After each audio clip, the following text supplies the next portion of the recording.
I want to tell you about the Old Testament prophet Ezekiel. Ezekiel had a vision, and in this vision, God was leading him along the path. And his progress was stopped because of a clay wall. And Ezekiel said to God, "What should I do with this clay wall?" And he said, "I want you with your bare hands to dig through the wall." So Ezekiel did. He dug through the wall, and he got into the inner room. And when he got into the inner room, he was astonished at what he saw. He saw all kinds of pornographic images. And I'm not just saying that, like, you know, because this was, you know, thousands of years BC, that it was like a short burqa. He saw fornicating, sodomy, lesbians, bestiality, and he got so freaked out about this that he cried out to God, "Why? Why must I look at this? What is this?"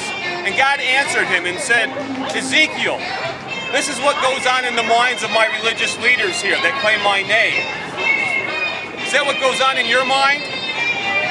You know, think about your deepest, darkest thought. Think about what that is, your greatest perversion.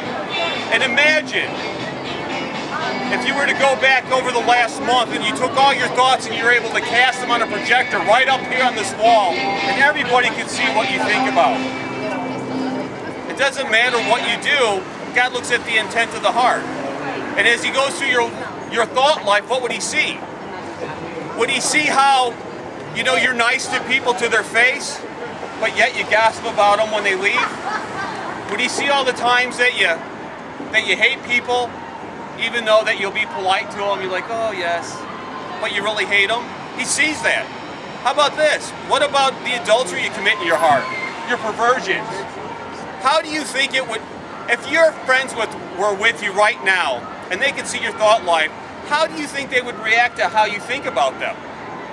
Do you lust after their spouse or their boyfriend or girlfriend? How do you think they would feel about that? Again, I ask you, are you saved? There once was a rich young ruler who sought after Christ. And when he found him, he said, "Good master, what must I do to inherit eternal life?" And Jesus answered him and said, "Why do you call me good?" And then he said, "You keep the 10 Commandments." And the rich young ruler said, "I've done that since I was young." And then Jesus responded to him, "There's one thing that you lack if you want to be perfect. Sell everything you have and give the money to the poor." You see, what Ezekiel saw were religious people who were perverted and deviated.